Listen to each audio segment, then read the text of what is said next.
మాట్లాడడానికి ఆర్పి పట్నాయక్ గారిని రావాల్సిందిగా మనవి చేస్తున్నాను. ఈరోజు నేను మిమ్మల్ని దయచేసి క్లాప్ చేయండి అని చాలాసార్లు అడుగుతున్నాను, అడగబోతున్నాను.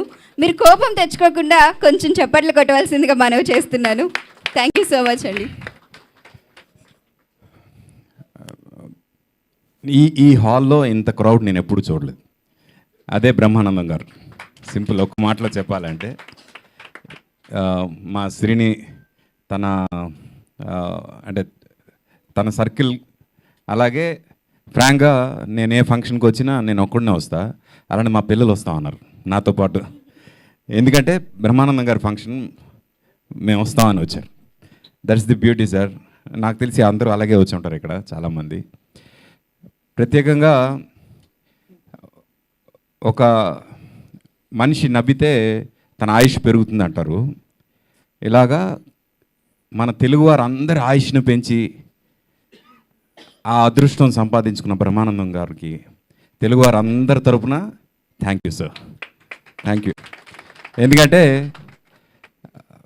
ఏదైనా మనిషికి ఏదైనా ఇవ్వచ్చు, కానీ ఆయుష్ ఇవ్వలేం. అది ఇచ్చే అదృష్టం మీకు మాత్రమే దక్కింది. దట్టు అది మీరు యాక్ట్ చేస్తూనే కాదు, మీ మీమ్స్ రూపంలో కూడా దొక్కుతుంది అందరికీ. It's not a small thing sir, and that is the greatest achievement one can ever have.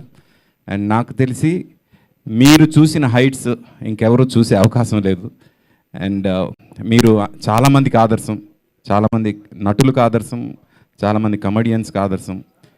And I wish ఈ బర్త్డే సందర్భంగా మీరు ఇంకా ఎన్నో మంచి బర్త్డేలు జరుపుకోవాలి, ఇంకా ఎంతోమందికి ఇన్స్పిరేషన్గా నిలవాలని కోరుకుంటూ థ్యాంక్ యూ సార్.